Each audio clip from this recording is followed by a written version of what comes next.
আলোচনা আসছে।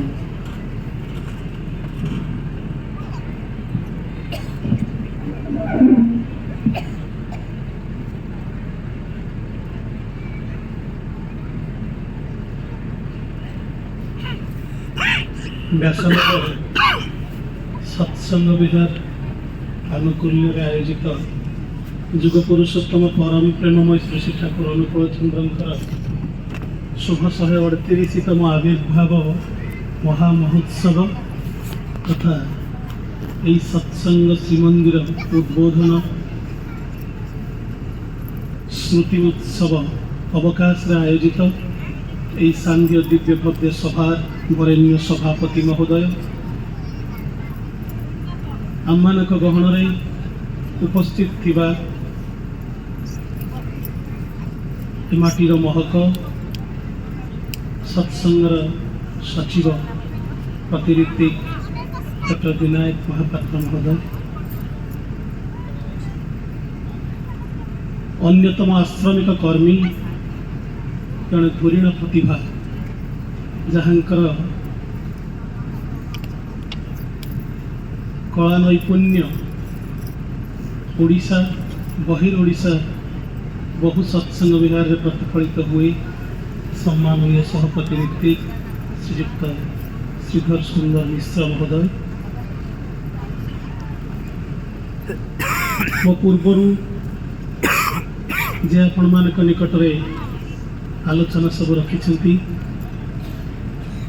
ସମ୍ମାନନୀୟ ବିରଞ୍ଚି ଭାଇ, ଅମରେଶ ଭାଇ, ସୁଜିତ ଭାଇ, ପାର୍ଥ ଭାଇ, ମୋର ଅତ୍ୟନ୍ତ ଶ୍ରଦ୍ଧାସ୍ପଦ ଅଗ୍ରଜପତି ବିଜୟ ଭାଇ, ପ୍ରଭାକର ଭାଇ, ବରେଣ୍ୟ ଋତିକ ଦେବତା ମଣ୍ଡଳୀ, କର୍ମୀବୃନ୍ଦ, ଗୁରୁଭାତୃମଣ୍ଡଳୀ, ସ୍ନେହମୟୀ ଜନନୀ କୂଳ, ସଜ୍ଜନ ବୃନ୍ଦ ଏବଂ ସାନ ସାନ ପିଲାମାନେ ସମସ୍ତଙ୍କୁ ମୋର ଆନ୍ତରିକ ଜଣାଇବି। କୋଉଠୁ କଥା କହିବି ମୁଁ ନିଜେ ବି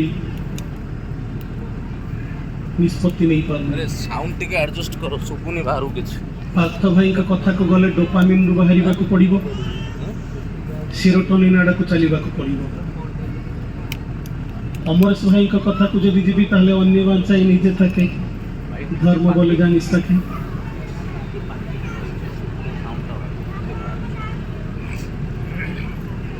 ପ୍ରଭାକର ଭାଇଙ୍କର କଥାରୁ ଯଦି ଆରମ୍ଭ କରେ ତାହେଲେ ସେ କହୁଥିଲେ ବିଶ୍ୱାସର କଥା। এই বিশ্বাসଠୁ ଆରମ୍ଭ କରାଯାଉ। ଶ୍ରୀ ଶ୍ରୀ ଆଚାର୍ଯ୍ୟଦେବ ଥରେ এই ଘଟଣାଟି କହୁଥିଲେ। ବିଶ୍ୱାସ ନେଇକି ଆମେ ଏତେ କଥା କହୁଛନ୍ତି, କେମିତି ବିଶ୍ୱାସ ଯାହା ମାନେ ଜାଣିଛନ୍ତି ବୀରଭୋଗ୍ୟ ବସୁନ୍ଧରା ଭିତରେ ବିଶ୍ୱାସ, ନିର୍ଭରତା ଓ ଆତ୍ମତ୍ୟାଗର କଥା ଅଛି। ଆସାମର ଗୋଟେ ଦ୍ୱୀପଟେ, ଆଉ ସେଇଠିକାର ଜନୈକ ବ୍ୟକ୍ତି କର୍ମସୂତ୍ରରେ ବାହାରେ ରହିଥାନ୍ତି ଏବଂ ଶ୍ରୀ ଶ୍ରୀ ଠାକୁରଙ୍କର ସଦୀକ୍ଷା ଗ୍ରହଣ କରିଥାନ୍ତି। ଆଉ ଏହି ସଦୀକ୍ଷା ଗ୍ରହଣ କରି ଯେତେବେଳେ ସେ ଅବସର ଜୀବନଯାପନ କରିବା ପାଇଁ ନିଜ ମାଟିକୁ ଫେରିଛନ୍ତି, ଦେଖାଗଲା ସେଠାରେ ସମସ୍ତେ ଶଙ୍କର ଦେବଙ୍କର ଭକ୍ତ। ସେମାନେ ସମସ୍ତେ ବାଧ୍ୟ କଲେ, ଆରେ ତୁ କ'ଣ ସେ ବଙ୍ଗାଳୀ ଠାକୁର ଦୀକ୍ଷା ନେଇଛୁ, ତୁ ସେସବୁକୁ ଛାଡ଼ିଦେ। ସିଏ ବା କାହିଁକି ଛାଡ଼ିବେ? ଯେଉଁମାନେ ଶ୍ରୀ ଶ୍ରୀ ଠାକୁରଙ୍କୁ ଜୀବନରେ ଗ୍ରହଣ କରି ଶ୍ରୀ ଶ୍ରୀ ଠାକୁରଙ୍କର ଦୟା କରୁଣାର ସ୍ପର୍ଶ ଟିକେ ପାଇଛନ୍ତି, ଯେଉଁମାନେ ନିଜ ଅନ୍ତର ଭିତରେ ତାଙ୍କୁ ଥରେ ଅନୁଭବ କରିଛନ୍ତି, ଯାହାଙ୍କ ଅନୁଭୂତି ଭିତରେ କେବଳ ଶ୍ରୀ ଶ୍ରୀ ଠାକୁର କେତେବେଳେ ବି ସାମାନ୍ୟ ଟିକେ ଜୀବନ୍ତ ହେଇ ଉଠିଛନ୍ତି, ସେଇ ମଣିଷଟାକୁ ଯଦି ହଜାରେ ପ୍ରକାରର ଚେଷ୍ଟା କରାଯାଏ ସିଏ କେବେ ଠାକୁରଙ୍କୁ ଛାଡ଼ିକି ଯାଇପାରିବନି। ଛାଡ଼ିକି ଯିବ କୁଆଡ଼େ? ଆଉ ସେ ଭାଇ ଜଣକ କୌଣସି ପ୍ରକାରର ରାଜି ହେଇନାହାନ୍ତି। ସେ ତାଙ୍କର ଯଜନ ଯାଜନ ଇଷ୍ଟବୃତ୍ତିରେ ଲାଗି ରହିଛନ୍ତି। କିନ୍ତୁ ପରୀକ୍ଷା ତ ଆସିବ। ଆପଣମାନେ ଦୀକ୍ଷା ଗ୍ରହଣ କରିଛନ୍ତି, ମନେ ମନେ ଭାବୁଛନ୍ତି ମୁଁ ଇଷ୍ଟବୃତ୍ତି କରୁଛି, ମୁଁ ପ୍ରାର୍ଥନା କରୁଛି, ଆଉ ମୋର କିଛି ଚିନ୍ତା ନାହିଁ। କିନ୍ତୁ ଯେତେ ବଡ଼ ଶ୍ରେଣୀକୁ ଯିବେ ସେତେ କଠୋରତର କଠିନ ପରୀକ୍ଷା ପ୍ରଶ୍ନପତ୍ର ଆପଣଙ୍କୁ ସମ୍ମୁଖୀନ ହେବାକୁ ପଡ଼ିବ। ସେଇ ଭାଇଟିକୁ ବୋଧହୁଏ ପରୀକ୍ଷା ଆସିଲା, ତାର ବାବାଙ୍କର ଦେହାନ୍ତ ହେଲା ଏବଂ ଶବ ସତ୍କାର କାର୍ଯ୍ୟଠୁ ଆରମ୍ଭ କରି ଅନ୍त्यେଷ୍ଟି କ୍ରିୟା ପର୍ଯ୍ୟନ୍ତ ପଡ଼ୋଶୀମାନଙ୍କର ସହଯୋଗ ଆବଶ୍ୟକ, ମାତ୍ର ସେମାନେ କେହି ଆସିବାକୁ ରାଜି ନୁହନ୍ତି। ସେମାନେ ସର୍ତ୍ତ ରଖିଲେ ତମେ ଯଦି ଆମକୁ ଲେଖିଦବ ଯେ ତମେ ସେ ବଙ୍ଗାଳୀ ଠାକୁରକୁ ଛାଡ଼ିଦବ ତାହେଲେ ଆମେ ଯିବୁ। ଅଗତ୍ୟ ଭାଇ ଜଣକ ହଁ କହିବାକୁ ବାଧ୍ୟ ହେଲେ। କାଗଜରେ ଲେଖା ହେଲା, ସେ ଦସ୍ତଖତ ବି କରିଦେଲେ। ତାପରେ ସମସ୍ତେ ଆସିଲେ, ବାବାଙ୍କର ଅନ୍त्यେଷ୍ଟି କ୍ରିୟା ସରିଲା। ସରିବା ପରେ ସିଏ ଘରେ ଗୋଟେ ସତ୍ସଙ୍ଗ ଆୟୋଜନ କଲେ। ସେଇ ସତ୍ସଙ୍ଗରେ ଦୂରଦୂରାନ୍ତର ବହୁ କର୍ମୀମାନେ ଆସିଲେ ଏବଂ ସତ୍ସଙ୍ଗ ଉଦ୍ଯାପନ ହେବା ପରେ ତାଙ୍କର ମାତୃଦେବୀ ସତନାମ ଗ୍ରହଣ କଲେ।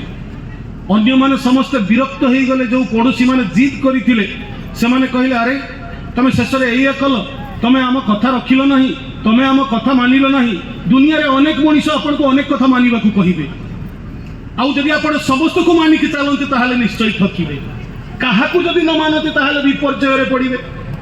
ଆଉ ଯାହାକୁ ମାନିବାକୁ ପଡ଼ିବ ସିଏ ତ ସେ ତାଙ୍କର ଶରଣାପନ୍ନ, ସେ ବା କାହିଁକି ଅନ୍ୟମାନଙ୍କ କଥା ଶୁଣିବାକୁ ଯିବେ। ଶେଷରେ ଏଇଆ ହେଲା, ସେ ତାଙ୍କ ରାସ୍ତାରେ ଚାଲିଲେ।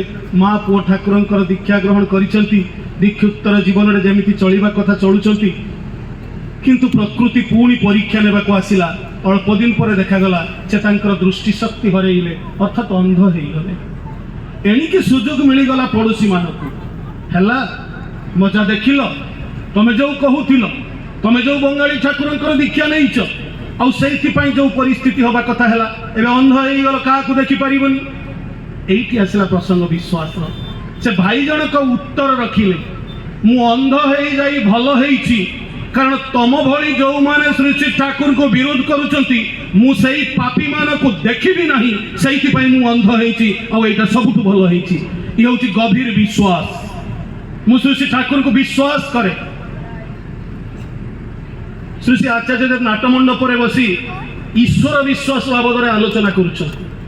ଆମେ ଈଶ୍ୱର ବିଶ୍ୱାସ ଯେତେବେଳେ କହନ୍ତି ସେତେବେଳେ ମନ୍ଦିର ଭିତରେ ଈଶ୍ୱରଙ୍କୁ ବିଶ୍ୱାସ କରନ୍ତି, ଆକାଶରେ ଈଶ୍ୱରଙ୍କୁ ବିଶ୍ୱାସ କରନ୍ତି, ଗଛପତ୍ରରେ ଈଶ୍ୱରଙ୍କୁ ବିଶ୍ୱାସ କରନ୍ତି, ମଠ ମନ୍ଦିରରେ ଈଶ୍ୱରଙ୍କୁ ବିଶ୍ୱାସ କରନ୍ତି।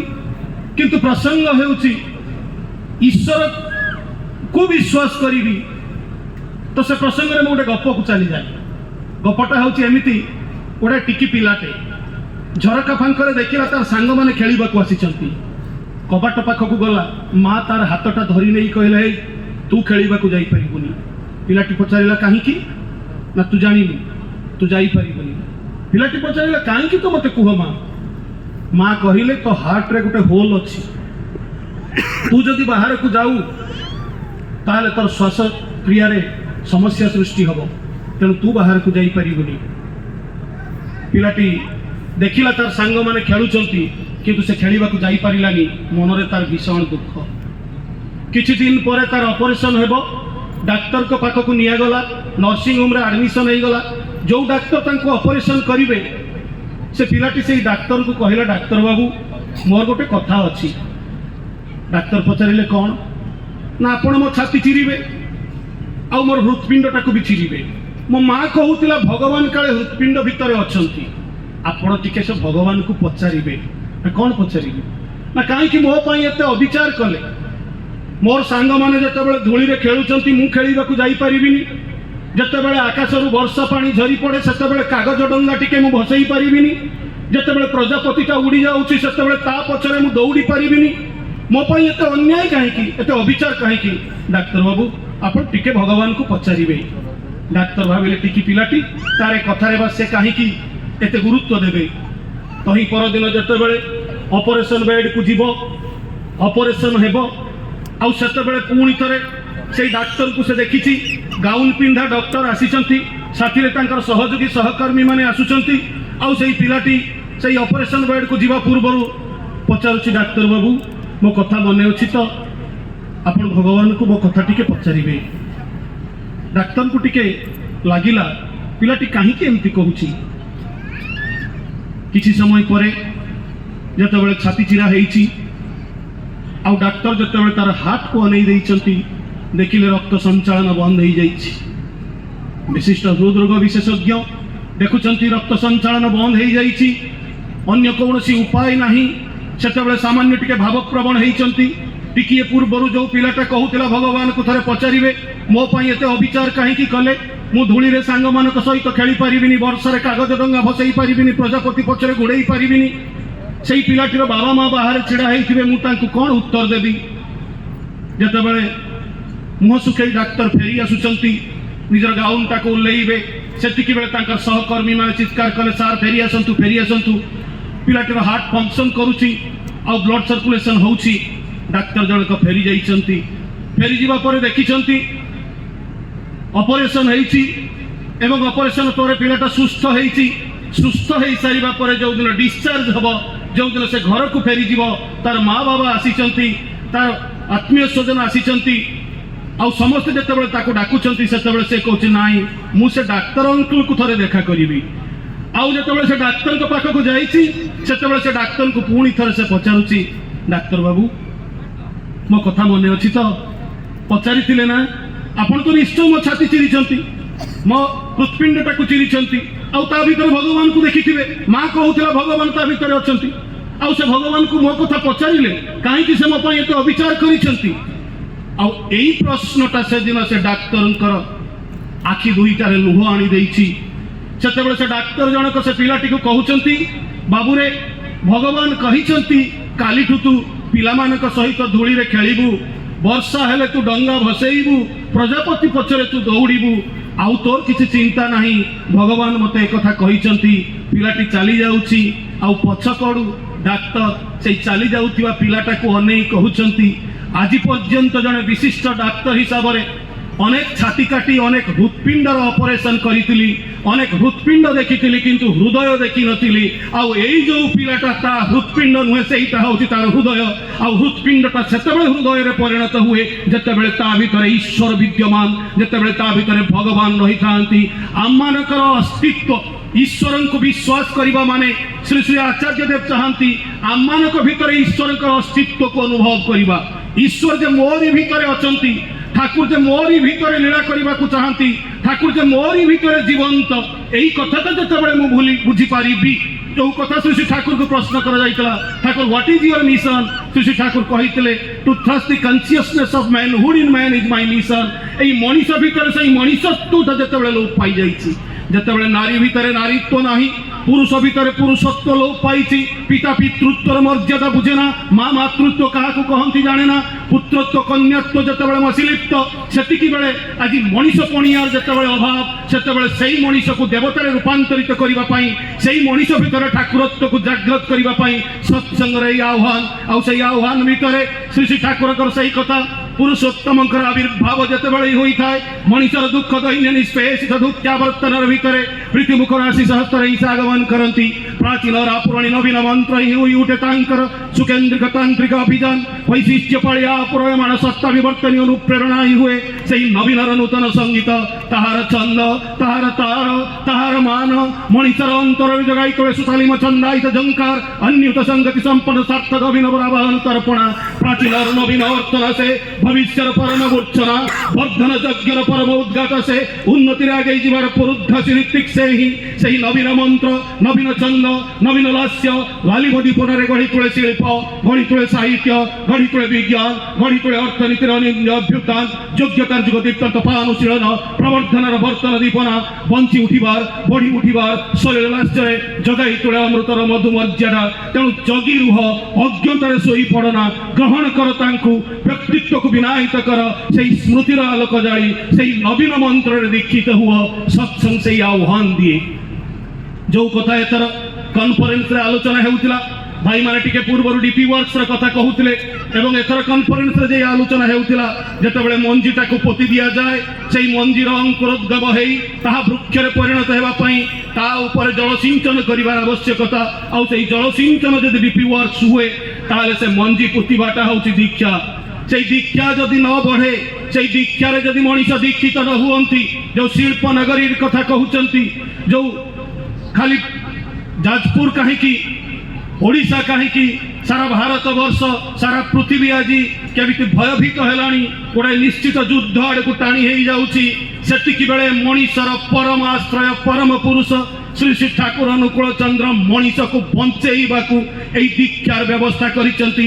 ଯେଉଁ ନାମର କଥା କହୁଥିଲେ, ଯେଉଁ ନାମର शक्ति बाबद कहवाक जाई स्वयं श्री ठाकुर कहते गोटे एटम बम एनर्जी ठू नाम एनर्जी यथेष्ट बेसी से दीक्षा आज सबुठ बेसी आवश्यक किंतु आज भी बसी आम अनेक समय चिंता करुँच दीक्षा नेबारे मंगल अच्छी ना अमंगल अच्छी प्रसंग तो मन पड़ जाऊँगी डॉक्टर प्यारी मोहन नंदी डॉक्टर प्यारी नंदी शिक्षक एवं पंचानंदांकर बंधु प्रियनाथ बसु आसी श्री श्री ठाकुर को सामने अनेक बसी अनेक भक्त माने तारी भितर से बसी बसु बसु मने मने भावुंट समस्ते तो दीक्षा नवा कथा कहते दीक्षाटा नेले मंगल ना अमंगल आउ यही कथाटा जितेबाला से बसी भावुंट जमी अनेक लोक शुणुवे आउ मने मने भावुवे यही सत्संग को आसिले सब बड़े दीक्षा ग्रहण कथा कहते श्री श्री ठाकुर को नहीं चलबार कथा कहते जजन जजन इष्टवृत्ति करार कथा कहते ताले यहीटा कौन सतरे मो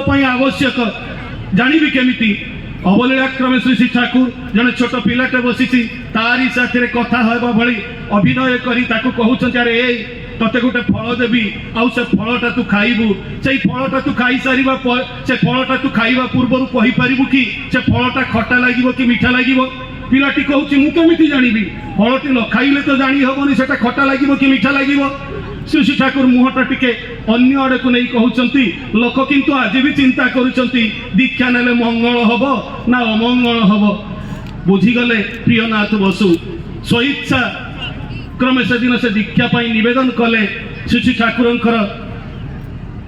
अनुगामी अनंत महाराज तांको दीक्षा देले दीक्षा ग्रहण पर जितेबाला आसी ठाकुर को प्रणाम करुँच मने मने भावुंट यही सतनाम श्री श्री ठाकुर सूक्ष्म स्वरूप नामटा सीना शुणिली किंतु अनंत दादा पाखर शुणिली अनंत महाराज पाखर शुणिली ठाकुर पाखर शुणिली तो लीलामय सी लीलानिधि आरंभ करदे सांध्य विनतीटा केमिति हुए बार बार करू विनती आसीगला तांकर सही नाम आउ सही नाम शुणी प्रियनाथ बसु सही दिन ठू जानिले जे ठाकुर होउचंती अंतर्यामी आपण कोन सही परीक्षा करबा को चाहंती आपण गुरु परीक्षा करने को चाहती गुरु परीक्षा करने को चाहूँ एपरी बेकुब घोर परीक्षा तू जदि करू गुरु कहीं तोर विभूतिभूषण मित्र आश्रमिक कर्मी सपरिवार आश्रम रहती एवं ये आश्रम अवस्थान कालीन कौन सी एक संध्यारे से आसी एवं श्री श्री ठाकुर को प्रणाम करने को जितेबाला सांध्य विनती पूर्वर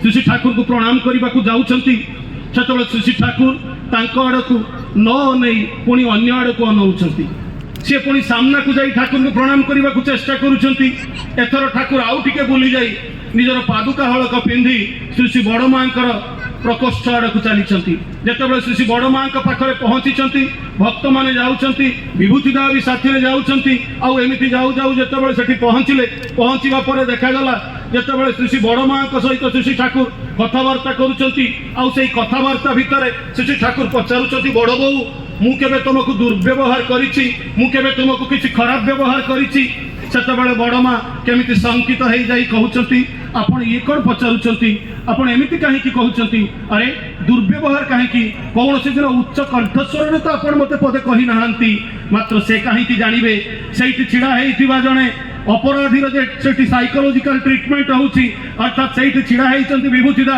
आ बसवंदांकर हाथटा को धरी नहीं कहउचंती आखिटा को लुह भिजा करी पकई एमिति परिस्थिति हेलानी आपण तो मो घर कथा सब जानी आ मो घर परिवार कथा जानी आज शेष में मोर सीमा चपीगला जे धैर्य बाध्य हो गोटे चटकणा पकई स्त्री को आउ से कथाटा ठाकुर मते केमिति शिक्षा देवाई एमती करुँच विभूतिदा जो कथाटा कही आपण मैंने कथाटा को मन रखिए जो डोपामिन कथा कहते ये कथाटा आपण मैंने मन रखिए से दिन विभूतिदा कही श्री श्री ठाकुर दीक्षा ग्रहण कर सारिबा परे भी अंधार भितर एकांतरे मध्य मनीष तार पाप करिवार सामर्थ्य हरई बसे कारण श्री श्री ठाकुर जत्र तत्र सर्वत्र विद्यमान आउ श्री श्री ठाकुर दृष्टि अगोचर किसी हो न पारे जदि जड़े मनीष तांकर दीक्षा ग्रहण करी श्री श्री ठाकुर को निज भितर आउ बहिर्जगत समस्त भितर देखे ताहले तो ये डीपी वर्क्स सहज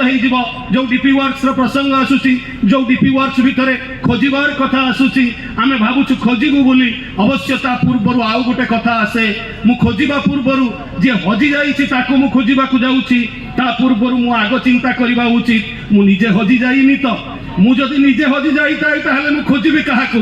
ମୁଁ ଯଦି ଶ୍ରୀ ଶ୍ରୀ ଠାକୁରଙ୍କର ନାମ ଧ୍ୟାନ, ମୁଁ ଯଦି ଶ୍ରୀ ଶ୍ରୀ ଠାକୁରଙ୍କର ପ୍ରାର୍ଥନା, ମୁଁ ଯଦି ଶ୍ରୀ ଶ୍ରୀ ଠାକୁରଙ୍କର ଦିଅତ ବିଧାନ ଭିତରେ ବାବା ମାଙ୍କୁ ପ୍ରଣାମ କରିବା, ଏ ସମସ୍ତ ଯଦି ମୋ ଭିତରୁ ଲୋପ ପାଇ ଯାଇଥାଏ ତାହେଲେ ହୁଏତ ଡିପି ୱାର୍କସ୍ କରିବାକୁ ଗଲେ ଅନେକ ସମୟରେ ମୋ ଭିତରେ ନିଜକୁ ନିଜେ କେମିତି ପ୍ରଶ୍ନ ଆସିବ।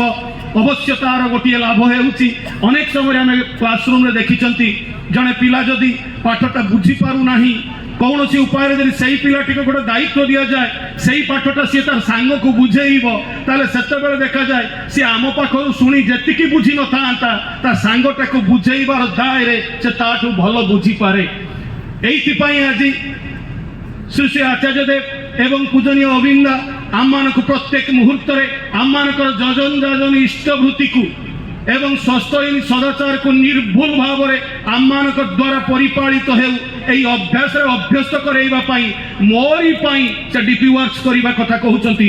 মু ডিপি ওয়ার্কস করি আউ কাহার কল্যাণ মঙ্গল করুছি এটা যেতিকি নুহ, এই ডিপি ওয়ার্কস করিবা ভিতর দেই মো নিজর মঙ্গল হেউছি। মু যেতেবেলে আউ জনকু কহিবি পিতৃভক্তি মাতৃভক্তির কথা, সেতেবেলে মো ভিতরে পিতৃভক্তি মাতৃভক্তি আপে সৃষ্টি হেব। মু যদি স্বামীকে ভক্তি করিবার কথা যাই গাঁরে কহে, পড়োশী মানুষ কহে, তাহলে মো ভিতরে স্বামী ভক্তি নথিলে বি মো মন ভিতরকু বারম্বার এইটা দংশন করিব, আরে মু কহিকি আসিলি মু নিজে সেমিতি করিবি নাহি। সুতরাং এই যে ডিপি ওয়ার্কস আহ্বান আজ অছি এবং ওড়িশারে যে ডিপি ওয়ার্কস নেই অনেক সময় পূজনীয় অবিন্দা কেমিতি অসন্তোষ প্রকাশ করুচন্তি, মু মধ্য আপনମାନଙ୍କ নিকটরে সমভাବରେ দৃঢ় হস্তরে নিবেদন করিবি আপন মানে সমস্ত চেষ্টা করন্তু এবং এই ডিপি ওয়ার্কস করিবাকু যাই অনেকঙ্কর অনেক অনুভূতি অছি। গোটিয়ে ছোটিয়া ঘটনাটে আপনମାନଙ୍କ নিকটরে রখিবাকু চাহে। আসামর জনৈক কর্মী কাজুদা বলি সমস্তে তাଙ୍କୁ জানিছন্তি। ডিপি ওয়ার্কসরে যাজন করিবাকু যেতেবেলে যাউছন্তি সেতেবেলে গোটাଏ ପରିବାରକୁ ଯିବେ, ସେଠାକାର ଅନ୍ୟ ବ୍ୟକ୍ତିମାନେ କହୁଛନ୍ତି ଆଦୌ ସେଠାକୁ ଯାଆନ୍ତୁ ନାହିଁ, ସେଠିକି ପଶିଗଲେ ଆପଣ ଗାଳି ଶୁଣିବେ, ଶେଷରେ ମାଡ଼ ଖାଇବେ। କାଜୁଦା କାହିଁକି ବା ଛାଡ଼ିବେ? ସେ କହିଲେ ମୁଁ ଯିବି ଆସିଛି ମାନେ ସେଇଠିକି ଯିବି ଏବଂ ସତକୁ ସତ ସେ ଭିତରକୁ ପ୍ରବେଶ କଲେ। ଯେତେବେଳେ ଗେଟ୍ ଦେଇ ତାର ବାଡ଼ି ଭିତରକୁ ଗଲେ, ବାରଣ୍ଡା ଉପରେ ଛିଡ଼ା ହେଇଥିବା ଜଣେ ମଣିଷ, ଗୋଡ଼ଟା ତାର ପ୍ଲାଷ୍ଟର ହେଇଛି ଏବଂ ସେଇ ମଣିଷଟାକୁ ଯେତେବେଳେ ସିଏ ଯାଇ ଜୟଗୁରୁ କହୁଛନ୍ତି, ସେ ବିରକ୍ତ ହେଇ କହୁଛନ୍ତି କ'ଣ ଜୟଗୁରୁ, କ'ଣ ପାଇଁ ତମେ ଆସିଲ? ସେ ତାଙ୍କୁ ବିରକ୍ତ ଯେତେବେଳେ ହେଉଛନ୍ତି ସେତେବେଳେ କାଜୁଦା କହୁଛନ୍ତି ମୋତେ ଆଚାର୍ଯ୍ୟ ଦେବ ପଠେଇଛନ୍ତି। ନା ନାଇଁ ନାଇଁ ବାବୁ ଶୁଣ, ତମେ ଆସିଛ ଏଇଆ କହିବା ପାଇଁ ଇଷ୍ଟବୃତ୍ତି କର। ମୁଁ ଥରେ ଇଷ୍ଟବୃତ୍ତି କରିକି ମୋର ଆଇ ଗୋଟେ ଗୋଡ଼ ହରେଇଛି, ଆଉ ତମେ ଆସିଛ ପୁଣି ଇଷ୍ଟବୃତ୍ତି କଲେ ଆଉ ଗୋଟେ ଗୋଡ଼ଟା ମୋର କେମିତି ଭାଙ୍ଗିବ ସେଇ ବ୍ୟବସ୍ଥା କରିବା ପାଇଁ। ତେଣୁ ତମେ ପଳେଇ ଯା, ମୁଁ ଡାକ୍ତରଙ୍କ ପାଖକୁ ଯାଉଛି, ମୋର ଗୋଡ଼ଟା ବ୍ୟାଣ୍ଡେଜ୍ ହବ, ମୁଁ ଟିକେ ଡାକ୍ତରଙ୍କ ପାଖକୁ ଯାଉଛି। କାଜୁଦା କହିଲେ ଆଜ୍ଞା ମୁଁ ଆପଣଙ୍କୁ ଖାଲି ପଦଟେ କଥା କହିବେ, ଆପଣ ଟିକେ ଶୁଣନ୍ତୁ। ଅତ୍ୟନ୍ତ ଅନୁନୟ ବିନୟ ହେବାରୁ ସେ ଲୋକ ଜଣକ କହିଲେ ଆପଣ କ'ଣ କହିବେ ଆଗ ମୋ କଥାଟା ଶୁଣନ୍ତୁ। ଆପଣମାନେ ଯେତେବେଳେ ଆସନ୍ତି ସବୁବେଳେ କହନ୍ତି ଇଷ୍ଟବୃତ୍ତି କଲେ ମଣିଷର ଅକାଳ ମୃତ୍ୟୁରୁ ସେ ରକ୍ଷା ପାଏ, ଆଉ ମୁଁ ସେଦିନ ସକାଳ ଇଷ୍ଟବୃତ୍ତି କଲି। ଇଷ୍ଟବୃତ୍ତି ସାରି ଦେଇ ଯେତେବେଳେ ବାହାରକୁ ପାଦ ପକେଇଛି, ମୋ ବାରଣ୍ଡା ଉପରେ ମୁଁ ଯେତେବେଳେ ଛିଡ଼ା ହେଇ ଟିକେ ତଳକୁ ଓହ୍ଲେଇଛି, ତା ଘର ଗୋଟେ ନଡ଼ିଆ ଗଛଟେ କାଟୁଥିଲା ଯେ ସେଇଟା ଆସିକି ସିଧା ମୋ ଗୋଡ଼ ଉପରେ ପଡ଼ିଲା, ମୋ ଗୋଡ଼ଟା ଭାଙ୍ଗିଲା। ମୁଁ ତ ଇଷ୍ଟବୃତ୍ତି କରିଥିଲି, ମୋ ଗୋଡ଼ଟା ଭାଙ୍ଗିଲା କାହିଁକି? କାଜୁଦା ସେ ପ୍ରଶ୍ନର ଉତ୍ତର ରଖୁଛନ୍ତି। ଅବଶ୍ୟ ପରବର୍ତ୍ତୀ ସମୟରେ କାଜୁଦା କହିଛନ୍ତି ଯେ ଏଇଟା କିନ୍ତୁ କୋଉଠି ମୁଁ ପଢ଼ି ନାହିଁ କି ଜାଣି ନାହିଁ, ହଠାତ୍ ମନକୁ ଆସିଲା କହିଦେଇଛି। ସେ କହୁଛନ୍ତି ଥରେ ଶ୍ରୀ ଶ୍ରୀ ଠାକୁର ବସିଛନ୍ତି, ଶ୍ରୀ ଶ୍ରୀ ଠାକୁରଙ୍କ ସାମ୍ନାରେ ଭକ୍ତମାନେ ବସିଛନ୍ତି, ଆଉ ଏଇ ଭକ୍ତମାନେ ବସି ଆଳାପ ଆଲୋଚନା ଚାଲୁ ଚାଲୁ ହଠାତ୍ ଦେଖାଗଲା ଗୋଟେ ନଡ଼ିଆ ଗଛଟା ଟିକେ ବଙ୍କେଇକି ଅଛି, ଆଉ ଗୋଟେ ପଇଡ଼ଟା ଖସି ପଡ଼ିଲା ଜଣେ ବ୍ୟକ୍ତିର କାନ୍ଧ ଉପରେ। ଏଇ କାନ୍ଧ ଉପରେ ପଇଡ଼ଟା ଖସିବା ମାତ୍ରକେ ସେ ବ୍ୟକ୍ତି ଜଣକ ହଠାତ୍ ଯେତେବେଳେ ପଇଡ଼ଟା ଖସି ପଡ଼ିଛି ସେ ଚେତାଶୂନ୍ୟ ହେଇଗଲେ, ସେ ପଡ଼ି ରହିଲେ। ତାଙ୍କୁ ଉଠେଇକି ହସ୍ପିଟାଲ ନିଆଗଲା, ତାଙ୍କର ବୋନ୍ ଫ୍ରାକ୍ଚର ହେଲା, ତାର ଅପରେସନ୍ ହେଲା, ସେ ସୁସ୍ଥ ହେଲେ। ପରେ ଯେତେବେଳେ ଫେରିଲେ ଠାକୁରଙ୍କ ପାଖରେ ବସିଲେ, ସମସ୍ତେ ବସିଛନ୍ତି। ଆଉ ସେଦିନ ପ୍ରଶ୍ନ ହେଲା ଯେ ଠାକୁରଙ୍କର ଦୀକ୍ଷା ଗ୍ରହଣ କରିଥିବା ମଣିଷଟା ଠାକୁରଙ୍କର ଦୃଷ୍ଟିର ବଳୟ ଭିତରେ ଥାଉ ଥାଉ ଏଇ ଅଘଟଣ କାହିଁ ଘଟିଲା, ତା ଉପରେ ପଇଡ଼ଟା କାହିଁକି ପଡ଼ିଲା? ଆଉ ଏଇ ପ୍ରଶ୍ନଟା ସିଧା ସିଧା ଠାକୁରଙ୍କ ପାଖରେ ଯେତେବେଳେ ନିବେଦନ କରାଗଲା, ଶ୍ରୀ ଠାକୁର ସେତେବେଳେ ଉତ୍ତର ନ ଦେବାକୁ ଯେତେ ପ୍ରକାରର ଚେଷ୍ଟା କଲେ, କିନ୍ତୁ ବାଧ୍ୟବାଧକତାକୁ ଆଉ ଅତିକ୍ରମ କରି ନ ପାରି କହିଲେ ଯେ ତାକୁ ପଚାର ସିଏ କ'ଣ କରିଛି। ଏବଂ ଶେଷରେ ଶ୍ରୀ ଠାକୁର ନିଜେ ସେଇ ଲୋକଟି ଦ୍ୱାରା ଏହା କୁହା କରେଇଲେ ଯେ ଦିନେ ଏମିତି ଗୋଟେ ଘଟଣା ଘଟିଥିଲା, ତା ବାଡ଼ିରେ ଗୋଟେ ବାଛୁରୀଟେ ଆସି ଚରୁଛି, आउ सी विरक्त हो से बाछुरी ऊपर गोटे बाउंशटा फिंगी से बाउंशटा से बाछुरी मुंडे बाजी और बाछुरीटा से संगे संगे पड़ जा मरी जा कहीं पाखरे नहांती तेणु कहीं एत शास्ति भोग कर से बाछुरीटा को बाहर फिंगी दे से तार आसी ता काम लगिक रहा आई जो महापाप करिथिला एई महापापटा थिला तार जदि आज पुरुषोत्तम दृष्टिर बलय भितर न था ताले आज ये पैडटा ता कांधरे पड़ी न था मुंडरे पड़ी था आउ से हॉस्पिटल फेरिकी आसी न था से मशाणी को जाई था यही कथाटा शुणा मात्र के से जो व्यक्ति जनक शुणुले जो गोटे गोड़ तर ड्रेसिंग आउ गोटे गोड़ भल अच्छी भांगी कहते से हाथ जोड़ी पकई कहले आज्ञा आपण मैंने बसतु बारणार आज कथा दूसरी मुझे पुणी थर इष्टभूति आरंभ करी कहबार उद्देश्य होउछि आमे अनेक समय भयभीत हो जाउछंती आमे अनेक समय भाबुछंती हेबो कि हेबोनी पारिबी कि नाही एई पारिबी कि नाही एईटाई आम मानकर सबुठ बड़ शत्रु आज आम माने जो माने एटारे मिलित होइछंती आम मानकर केवल गोटिए उद्देश्य आमे समस्त मिलित होइछंती आम मानकर गोटिए परिचय नै आमे बंचिबाकू चाहंती आमे परम पितांकर संतान आम भितर दुर्बलता नाही मु भीरु नुहे मु कापुरुष नुहे मु दुर्बल नुहे यही मानसिकता निज भितर नहीं श्री श्री ठाकुर को नहीं मत आग को बढ़ा पड़ो आउ जो मंदिर स्मृति उत्सव आज एटारे परिपालित होउछि अनेक मंदिर अच्छी पृथ्वी रे अनेक मंदिर विभिन्न प्रांत में गढ़ी उठी मुझे पचारे आपण माने मो सहित सहमत हेबे किछि मंदिर अच्छी जो मंदिर को हुए तो केवल हिंदू माने उपासना पाई जाती मुसलमान ख्रिस्टियान सेठाकू जाती नहीं एमती किसी उपासना स्थली अच्छी मनकर मस्जिद सेठिकी हिंदू केतबेले जाए ना कौन प्रकार उपासना पाई सेठिकी तार मुसलमान माने जाउछंती जदि गिरजार कथा कहिबी चर्चर कथा कहिबी सेटाकू हुए तो केवल ख्रिस्टियान माने जाउछंती तांकर धर्मीय उपासना स्थली बोली सुतरां तरी कथाटा को टिके सहज करी कहे हिंदू मानकर मंदिर अच्छी ख्रिस्टियान मानकर मंदिर अच्छी मुसलमान मानकर मंदिर अच्छी एमाने समस्त मंदिर सिना समस्त अच्छी किंतु प्रश्न उठे मनीष पाई मंदिर कहीं आउ यही पुरुषोत्तम मंदिर यही सत्संग श्री मंदिर होउछि मनीषर मंदिर जेकोसी मनीष एटाकू आसी पारे जेकोसी मनीष तार जीवन दायर जेतेबेले मंदिर को आसे आउ ठाकुर के पाखरे हाथ जोड़ी जेतेबेले मुंड नुई से तार जीवन सब किछि समर्पित करी निजर अहंकार को त्याग करी जेतेबेले निजको समर्पित करी से तांका पाखरु जहा मागे ताहा से पाए अनेक अनुभूति अनेक मनीषर अछि सुतरां सेइति पई श्री श्री बड़दास जन कहिथिले एही मंदिर ही स्पंदित हेबो तांकरि भावादर्श ध्वनित हेबो तांकर कथा निर्झर मंद्रित हेबो तांकर महासंगीत आर्त दुखी आसी एठारे पाइबे सांत्वना जेतेबेले भक्त आउ साधक आसीबो एठारु पाइबो ऐसी चेतना सुतरां आपण मानक निकटरे निवेदन एई मंदिरर स्मृति उत्सव रे आपण माने संकल्प करिवे एई मंदिरर सौंदर्य सेतिके आकर्षणीय हेउ एई मंदिर सेमिति सुरक्षित होई रहू एई मंदिर पुरुषोत्तमकर सेवारे पूजारे सामान्य टिके त्रुटि जेमिति न रहू आउ एई मंदिरर दाय दायित्व रे थिबा आमे समस्त जेमिति आम मानक भितर पारस्परिकता प्रीति संहति एमिति हेउ जेमिति आम मानकर निजर बोध रे आम समस्तंकर ऐक्य श्री श्री ठाकुर को खुशी करू श्री श्री आचार्य देव को खुशी करू एही आपण मानक निकटरे निवेदन जो कथा आज बारंबार कह जाउछि प्रत्येक दिन प्रार्थना रे जेमिति गोटिए परिवार सकाळ ओळी गोटिए परिवार संध्यारे आसी प्रार्थना रे योगदान करंती आज हुए तो उत्सव आमे एठारे रुंडीभूत किंतु राति पाइले उत्सव नथिबो आम माने थिबु तो आम मानकर दायित्व थिबो तो आम मानक मुंड भितर ठाकुर थिबे तो आम मानक मंदिर आम मानक मुंड भितर ही मंदिर थिबो तो तेणु आपण मानक निकटरे निवेदन करे